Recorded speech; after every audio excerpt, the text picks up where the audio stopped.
সাত সকালে রক্তাক্ত এক মৃতদেহ উদ্ধারকে ঘিরে তীব্র চাঞ্চল্য। জানা গেছে মৃত আব্বাস মল্লিকের নাকে মুখে এবং কপালে নাকি আঘাতের চিহ্ন রয়েছে।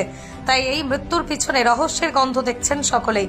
তাকে খুন করা হয়েছে বলে অনুমান করা হয়েছে। বর্তমানে আব্বাসের পরিবারের লোকজন থেকে শুরু করে প্রতিবেশীরাও সকলেই চাইছেন পুলিশ এই ঘটনার সঠিক তদন্ত করুক।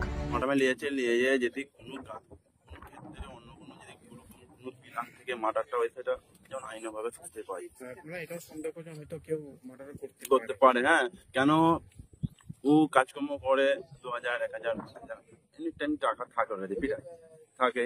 এবার এখন টাকার খাতিরে মানুষ অনেক কিছু করতে পারে। একটু ডিং করে, ধরো এখানে ডিং করছে, কেউ দেখলো পয়সা আছে, এটা কেরলি তো বলে। আকৃতিটা কিন্তু অন্যরকম, তো আমাদের সন্দেহজনক হচ্ছে। হয়তো আমরা পুলিশকে ফোন করলাম, ওনারা ওই মুখ দিয়ে রক্ত উঠেছে, কপালগুলো এইগুলো ফেটেছে। যদি কোনো রকম শ্বাস প্রশ্বাসই কষ্ট হয়, কি চাপ হয়ে মরে, তাহলে নাক দিয়ে মুখ দিয়ে ব্লাড বেরোবে, তাহলে কপালের এইগুলো তো একটু ছেঁড়াছুড়ি দাগগুলো হবে কেন?